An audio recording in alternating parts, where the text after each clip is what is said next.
শাবান মাসের শুরুর আগ মুহূর্তে আল্লাহ সুবহানাহু ওয়া তাআলা যে আমাদেরকে মসজিদে এসে বসার তৌফিক দান করলেন, সেই জন্য আমরা সবাই জোরে সোরে বলি আলহামদুলিল্লাহ।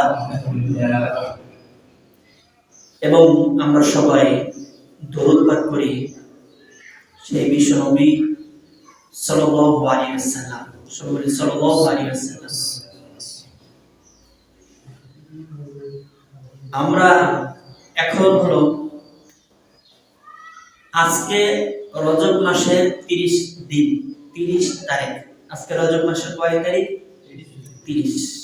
আজকে যত সম্ভাবনা রজব মাস শেষ এবং শাবান মাসের শুরু হতে যাচ্ছে। সেই জন্য আজকে আমার আলোচনা বিষয় হলো শাবান মাসের আমল সম্পর্কে আজকে আপনাদের কিছু কথা বলবো। আল্লাহ সুবহানাহু ওয়া তাআলা যেন আমাকে সেই কথাগুলো তৌফিক দান করে, সবাই বলে আমিন। এবং সেগুলো যেন আমি সহ আপনারা সবাই যেন আমল করতে পারি, সেই তৌফিক আল্লাহ সুবহানাহু ওয়া তাআলা আমাদেরকে দান করুন, সবাই বলে আমিন। শাবান মাস এটাও একটা বরকতপূর্ণ মাস। এর আগে আমরা জানছি যে 4টি মাস সম্মানিত মাস ছিল। কয়টি মাস? 4টি। সেই 4টির ভিতরে একটা ছিল রজব মাস। কি মাস? রজব। সেই রজব মাস শেষ, এখন শাবান মাস। তার একটা হাদিসে আমরা পাই, আমি যে প্রথমে যে হাদিস তেলাওয়াত করেছি এই হাদিসে বলা হয়েছে যে রজব এবং রমজান, রজব এবং রমজান তার মধ্যবর্তী যে মাস, এই মাস হলো বরকতপূর্ণ মাস। সুবহানাল্লাহ। তাহলে রজব এবং রমজান এই মাসের মধ্যকার মাস হলো বরকতপূর্ণ মাস। সেই জন্য এই মাসে আমাদের কি আমল এবং এই মাসে কি বর্জন করতে হবে সেগুলো আমাদের জানতে হবে কিনা? কথা বলেন। অবশ্যই জানতে হবে। সেজন্য আগে আমাদের জানতে হবে এই মাসের বরকত সম্পর্কে। আমি সেই সম্পর্কে আলোচনা করব। তার আগে কিছু কথা বলি যে আমাদের এই মাস সম্পর্কে বা অধিকাংশ সব মাস সম্পর্কে আমাদের কিছু কিছু ভুল ধারণা, কুসংস্কার, বাপ-দাদাদের রীতি রেওয়াজ বা ভিত্তিহীন হাদিস বা জাল হাদিসে ভরা। আমরা বাজারে ঘাটে অনেক বই পুস্তক পাই, সেই বই পুস্তকগুলোই এসব মাসের অনেক জাল জয়ীফ হাদিস দিয়ে ভরা অনেক কিছু পাওয়া যায়। তো আমরা সেসব থেকে ফিরে আসবো এবং কোরআন এবং সুন্নাহ যেসব সহিহ হাদিস পাওয়া যাবে আমরা সেগুলাই আমল করব ইনশাআল্লাহ। আজকের আলোচনা করব আমি 4টা পয়েন্টে। কয়টা পয়েন্টে? 4টা। এই 4টা পয়েন্টের সম্পর্কে ইনশাআল্লাহ আলোচনা করব। তো এই মাসে আমাদের 4টে শিক্ষা আছে। আমি 4টে শিক্ষা আপনাদের মাঝে বলবো। আর অনেক আছে, তার মধ্যে আমি 4টে ধরেছি। এই 4টে নিয়ে আলোচনা করব। প্রথমে হলো রাসূল সাল্লাল্লাহু আলাইহি সাল্লাম এই মাসে বেশি বেশি নফল রোজা রাখতেন। তার প্রথম পয়েন্টটা কি? রাসূল সাল্লাল্লাহু আলাইহি সাল্লাম এই মাসে নফল রোজা বেশি বেশি রাখতেন। দ্বিতীয় পয়েন্ট হলো এই মাসে বান্দার আমলনামা আল্লাহ তাআলার কাছে পেশ করা হয়।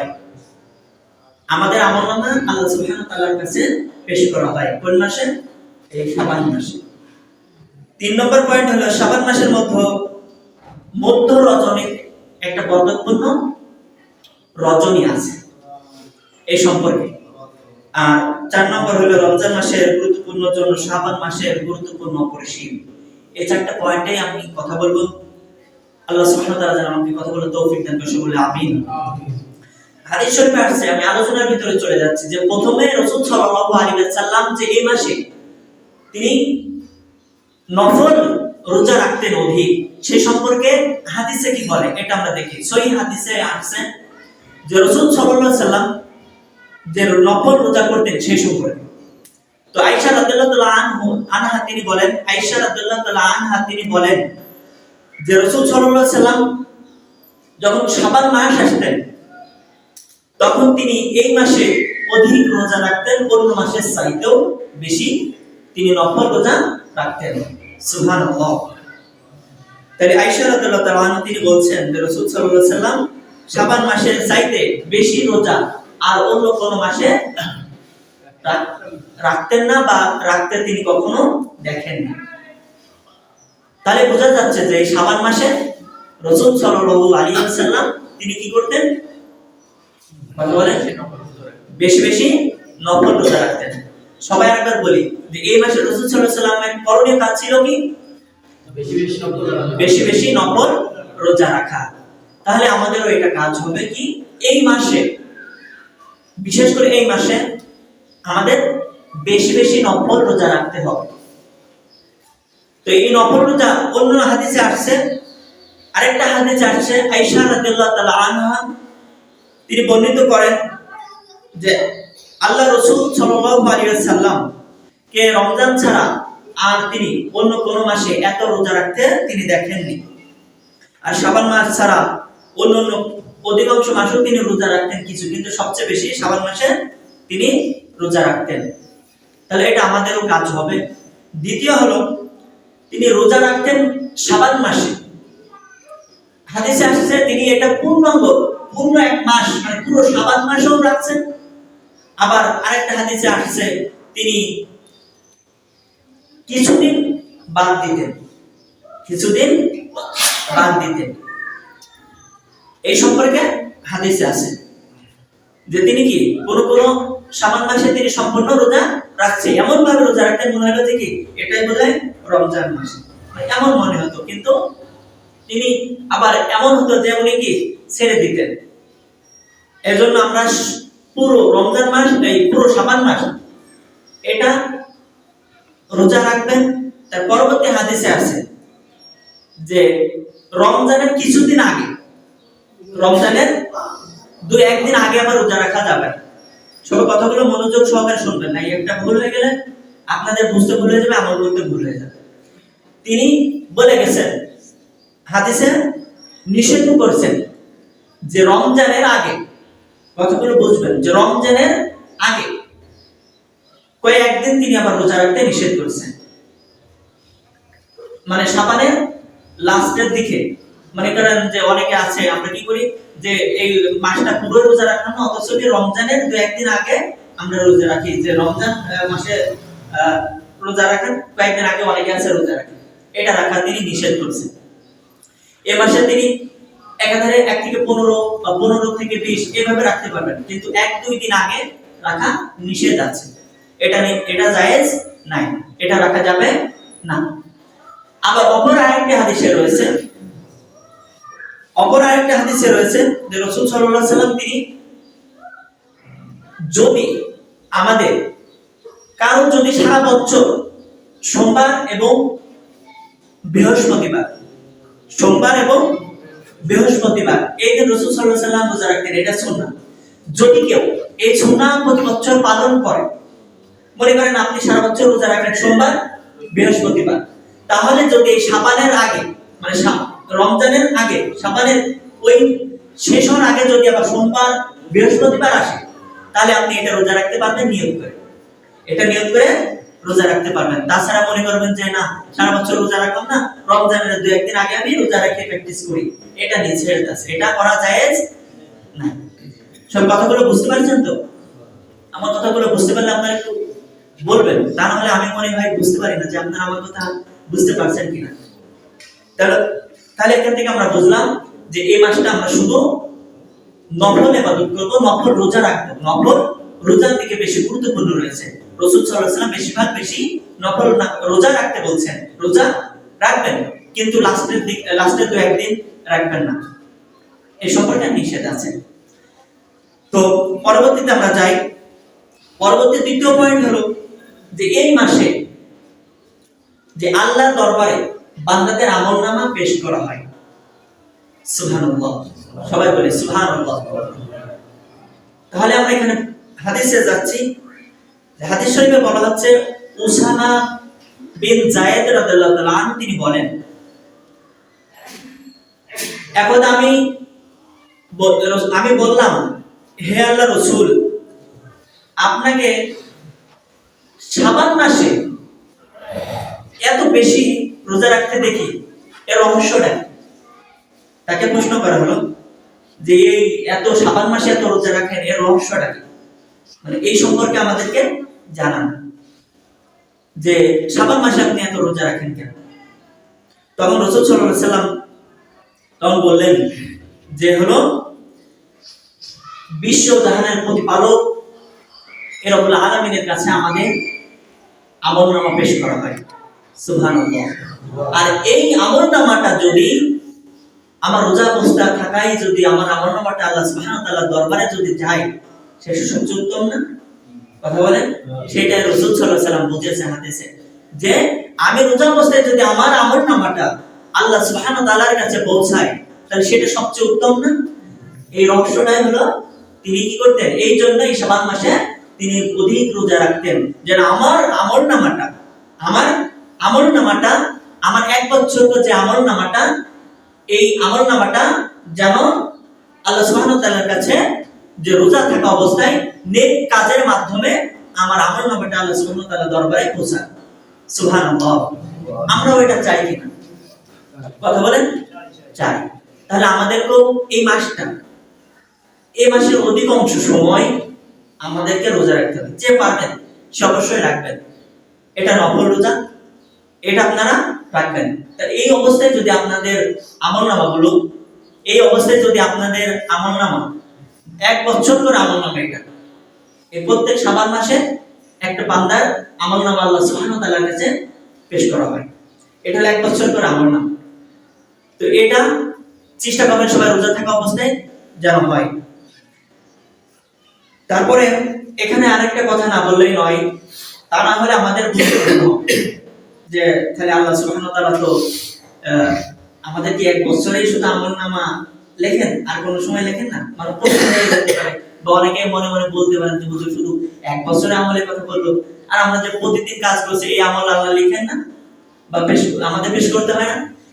এই দিনটা এখানে বুঝতে হবে। আরেকটা হাদিসে আসছে যে আল্লাহর দরবারে আমাদের প্রত্যেক দিনের কতগুলো বুঝবেন, সকাল থেকে সন্ধ্যা থেকে মন করেন যে আবার সকাল, এই আমলনামা আল্লাহ সুবহানাহু ওয়া তাআলার কাছে প্রত্যেক দিন পেশ করা হয়। এবং প্রত্যেক সোমবার এবং বৃহস্পতিবার, বৃহস্পতিবার এই আমাদের এক সপ্তাহ মানে বৃহস্পতিবারের দিন, এই দিন আমাদের সাপ্তাহিক যে আমলনামা এটা আল্লাহ সুবহানাহু ওয়া তাআলার দরবারে পেশ করা হয়। সুবহানাল্লাহ।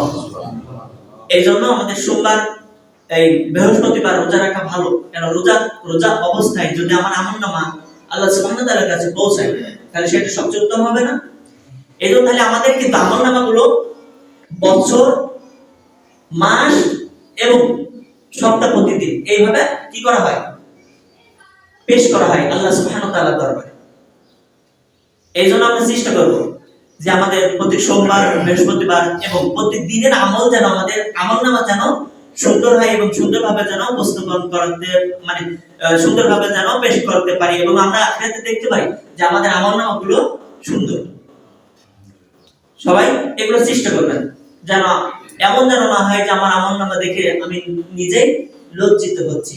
কিয়ামতের ময়দানে কিন্তু সবার আমলনামা কারো ডান হাতে কারো বাঁ হাতে দেওয়া হবে। যাদের বাঁ হাতে দেওয়া হবে তাদের অবস্থা খুব খারাপ হবে এবং যাদের ডান হাতে দেওয়া হবে তারা মানুষকে দেখাবে, দেখ আমার আমলনামা উজ্জ্বল, মানে তার মুখটা থাকবে কি হাসি উজ্জ্বল। আর যার বাঁ হাতে দেওয়া থাকবে সে কি লজ্জিত হবে, সে কাউকে দেখাতে চাবে না। এই জন্য আমরা সবাই চাই যেন আমাদের আমলনামা ডান হাতে আসুক এবং ভালো কিছু আমাদের হোক। সেই জন্য আমরা বেশি বেশি ইবাদত করব। আর এই মাসে বিশেষ করে আমরা সবাই কি করব, নফল রোজা রাখবো ইনশাআল্লাহ। আল্লাহ সুবহানাহু ওয়া তাআলা যেন আমাদের সেই তৌফিক দান করে, সবাই বলে আমিন।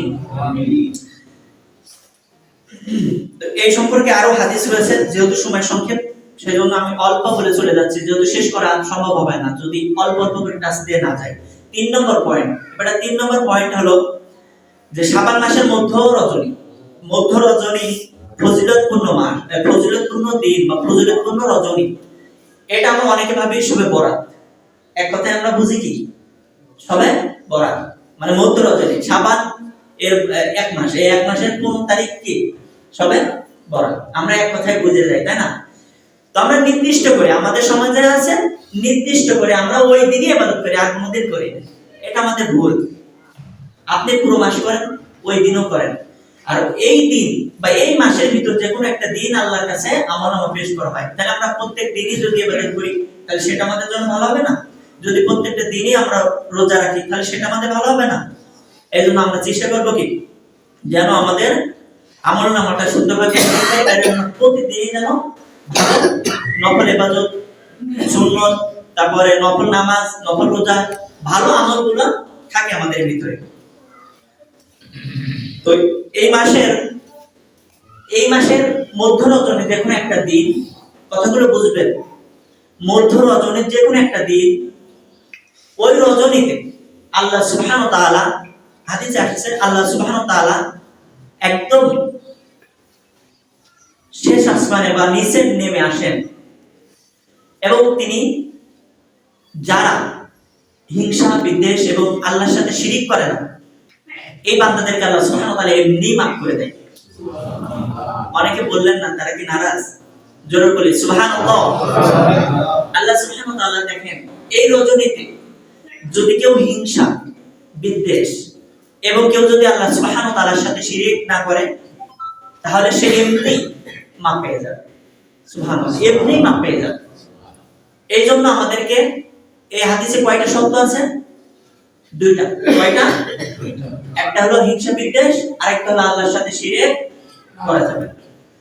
তাহলে আমাদের এখন থেকে কিন্তু যদি আমরা এই রজনীতে মাপ পাইতে চাই, যদি আমাদের সমস্ত জীবনের গুনাহ খাতা মাফ করতে চাই, তাহলে আমাদের দুটো শব্দ রয়েছে। কয়টি? একটা হলো শিরক, আরেকটা হলো হিংসা বিদ্বেষ। এটা আমাদেরকে ছাড়তে হবে। যদি আমরা ছাড়তে পারি তাহলে আমাদের সমস্ত জীবনের গুনাহ খাতা মাফ হয়ে যাবে। এই দিন থেকে ওই রজনী পর থেকে আপনার আবার কি মানে ভালো আমল যা করবেন বা আপনি আবার যা করবেন সেই আমল থাকবে, কিন্তু এই পিছনে যে আমল, এই সমস্ত আমল কি হয়ে যাবে? মাফ হয়ে যাবে, গুনাহ খাতা সব মাফ হয়ে যাবে, আল্লাহ এমনি ক্ষমা করে দেবেন। কিন্তু দেখা যায় আমাদের সমাজে বা আমরা এই দুটো জিনিসই সবচেয়ে বেশি করি, তাই না? কোন কথা বলেন, ঠিক কিনা? যে হিংসা বিদ্বেষ এবং শিরক, এই দুটার কারণে আজকে আমরা ধ্বংস। আজকে আমাদের ভিতরে মারামারি, ভাইতে ভাইতে হিংসা বিদ্বেষের কারণে মারামারি, শিরকের কারণে আজকে আমরা যা চাই আল্লাহ সুবহানাহু ওয়া তাআলার কাছে তা পাই না। কারণ আমরা যদি আল্লাহর সাথে কাউকে শিরক করি তাহলে আল্লাহ কি দেবে? কথা বলেন। আল্লাহ সুবহানাহু ওয়া তাআলা যে আমাদেরকে খাতি দিচ্ছে এটাই আলহামদুলিল্লাহ। কেন আমরা তার সাথে প্রতিনিয়ত শিরক করে চলছি। আল্লাহর আইন আছে, আমরা মানি না। আবার যদি কেউ বলে তার সমস্যা, বলা যাবে না। আবার আল্লাহ সুবহানাহু ওয়া তাআলা যত নাজ নিয়ামত দিয়েছে তার সাথে আবার মানুষ শরীক করে। এমন মানুষ দেখছি আমরা যে বলছে বা করে যাচ্ছে যে আমি তো খাওয়াই, এমনও বলে কিনা? কথা বলেন। এটাও তার শিরক হয়ে যাবে। আল্লাহ ছাড়া পৃথিবীর কেউ আছে রিজিক দান করবে? আছে? কেউ নাই, আমরা বলে ফেলি। তো এইগুলো হলো শিরক। আর অনেক শিরক আছে আমাদের সমাজে। এই জন্য এগুলো ত্যাগ করতে হবে। আর এই হিংসা বিদ্বেষ যদি আমরা ভাইতে ভাইতে মারামারি, হিংসা বিদ্বেষ এগুলো যদি আমরা ছাড়তে পারি, তাহলে এই দিন আপনি যদি শুয়েও থাকেন, আমি যা মনে করি এই দিন যদি আপনি শুয়েও থাকেন ওই রজনীর দিন, তাও আপনার আল্লাহ সুবহানাহু ওয়া তাআলা মাফ করে দেন। কিন্তু যদি আপনি এইগুলো করে যান, আবার সারা রাত তাহাজ্জুদ করেন, তারপরে এই সারা বছর নফল রোজা করেন, তারপরে যদি মনে করেন ফরজ নামাজ যদি 5 ওয়াক্ত আপনি 6 ওয়াক্তও পড়েন, কাজ হবে না। এজন্য সোজা সংক্ষেপ কথা হলো, বিশেষ করে এই মাসের ভিতর, এর আগের মাসে আমি একটা কথা বলছিলাম, আলহামদুলিল্লাহ আপনাদের গ্রামের মানুষ অনেক সচেতন, আমার কথাটা শুনছে। এই গ্রামে আমি দেখছি এর আগের মাসে ঝড় বেশি একটা হয় নাই, আলহামদুলিল্লাহ, যে মানুষ আমার কথা শুনছে। আমি সামনে আপনাদেরকে এই কথাটা বলবো শোনার জন্য, যে এই মাসে অন্তত বা এখন থেকে প্র্যাকটিস করে নিন এটা, যে হিংসা বিদ্বেষ এটা আপনাদের ভিতরে থাকবে না। আরেকটা হলো যে আল্লাহ সুবহানাহু ওয়া তাআলার কাছে শিরক করবেন না। আল্লাহ সুবহানাহু ওয়া তাআলা যেন আমাদেরকে এই যে কথাগুলো বললাম সেগুলো সর্বপ্রথম আমাকে এবং আপনাদেরকে আমল করার তৌফিক দান করে। সবাই বলে আমিন। তাহলে আজকে থেকে আমরা এই দুটো মেসেজ নিয়ে যাব। একটা হলো কারোর সাথে আমরা হিংসা বিদ্বেষ করব না, আরেকটা হলো আল্লাহ সুবহানাহু ওয়া তাআলার সাথে শিরক করব না। যারা নামাজ পড়ছেন, 5 ওয়াক্ত নামাজ পড়েন না, এরাও কিন্তু আল্লাহর সাথে শিরক করতেছে। তারাও কি করছেন? আল্লাহর সাথে শিরিক করছেন। কিভাবে? মানে আপনি মনে করেন এই ইবাদত পাওয়ার যোগ্য আরেকজন আছে, তা না হলে আপনি কেন আল্লাহর ইবাদত করছেন না? বলেন, আল্লাহ যে ইবাদত পাওয়ার যোগ্য এটা তো আপনি মানছেন না। যারা নামাজ পড়েন না 5 ওয়াক্ত, এরা মানেন যে ইবাদত পাওয়ার যোগ্য আরেকজন আছে, সেই জন্য এই 5 ওয়াক্ত নামাজ আপনারা পড়েন না। কথা বুঝতে পারছেন? এটাও শিরিক। এই জন্য 5 ওয়াক্ত নামাজ পড়তে হবে। যদি কেউ ছেড়ে দেন তাহলে তার দ্বারা এই মাপ কখনো পাওয়া সম্ভব হবে না। আমার জানা মতে যাক আল্লাহ সুবহানাহু ওয়া তাআলা কবুল করুক আমাদেরকে, যেন এই মাসে, এই রজনীতে বা এই মাসটা আমরা যেন ইবাদত করতে পারি, যেন আল্লাহ সুবহানাহু ওয়া তাআলা আমাদেরকে সবাইকে মাফ করে দেন এবং মাফ করে দেওয়ার যে সুযোগ, যে কাজগুলো করলে মাফ পাবো সেই কাজগুলো করার তৌফিক দান করুন। আমিন। ওয়া আখিরু দাওয়ানা আলহামদুলিল্লাহি রাব্বিল আলামিন।